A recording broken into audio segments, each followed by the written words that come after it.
पाकिस्तान तो अब भारत का नाम सुनकर के ही कंपकपी शुरू हो जाती है।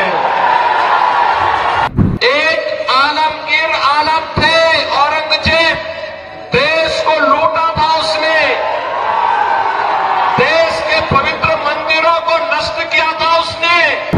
उसके घरों में कैसे नोट की गड्डियां उसके नौकरों और उसके परिवार के अन्य लोगों के घरों में किस रूप में पड़ी हुई थी। उत्तर प्रदेश की धरती से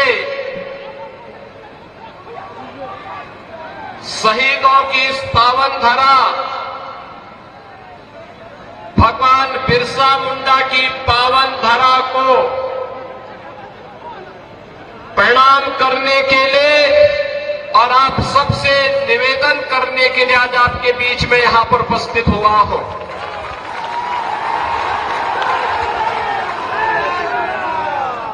दीपावली का पर्व आपने भी बड़े उल्लास के साथ संपन्न किया है और आज से छठ महापर्व का भी आयोजन प्रारंभ होने जा रहा है। आप सबको मैं छठ की हृदय से बधाई देता हूं और छठी माई आप सबके जीवन में खुशहाली लाए, इसकी भी प्रार्थना करता हूं। बहनों और भाइयों, आपने अभी पिछले दिनों हरियाणा विधानसभा के चुनाव के परिणाम को देखा होगा। हरियाणा के चुनाव के पहले सभी लोग क्या बोलते थे और जब चुनाव के परिणाम आए तो अकेले भारतीय जनता पार्टी 2/3 से अधिक सीट जीती और कांग्रेस धराशायी हो गई। हरियाणा के लोगों से जब पत्रकारों ने पूछा कि चुनाव के पहले तो लगता था कि कांग्रेस और उसके सहयोगी जीतेंगे, ये कैसे हुआ, तो हरियाणा की जनता ने कहा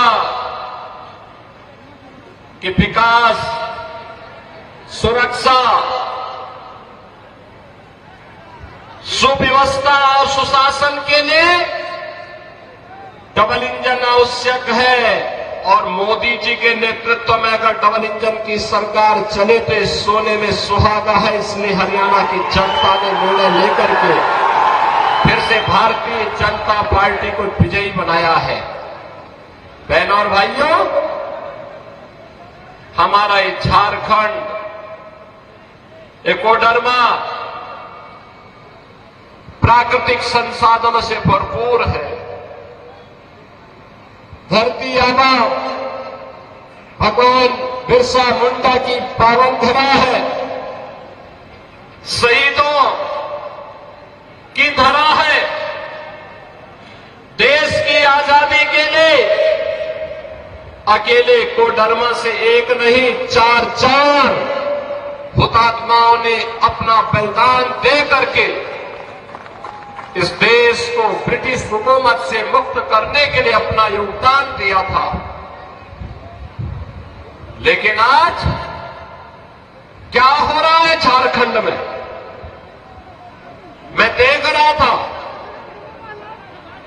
एक आलमगीर आलम थे, औरंगजेब, देश को लूटा था उसने, देश के पवित्र मंदिरों को नष्ट किया था उसने।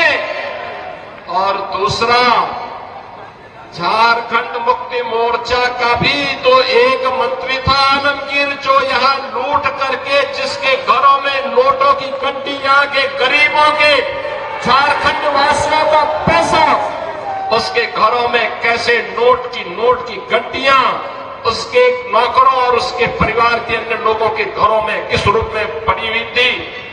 ये लूट का इससे दूसरा घटिया स्तर और दूसरा देखा नहीं जा सकता है।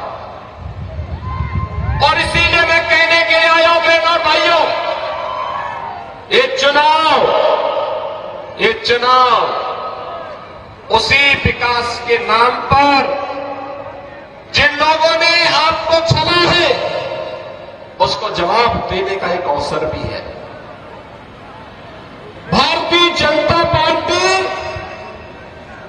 जहां कहीं पर भी भारतीय जनता पार्टी की सरकारें हैं, उन्होंने विकास का एक मॉडल दिया, उन्होंने विरासत का सम्मान किया। आप यही सोचिए 1947 में देश आजाद हुआ था, कांग्रेस को देश की जनता ने शासन करने का अवसर दिया था, एक लंबे समय तक उन्होंने शासन किया था, लेकिन क्या कभी किसी ने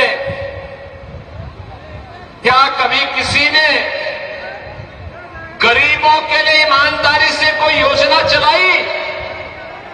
बहनों और भाइयों, मोदी जी जब 2014 में प्रधानमंत्री बने थे, मीडिया ने उनसे पूछा था कि प्रधानमंत्री बनने के बाद आपका एजेंडा क्या होगा? मोदी जी ने कहा, एक लाइन में उन्होंने कहा था, सबका साथ और सबका विकास।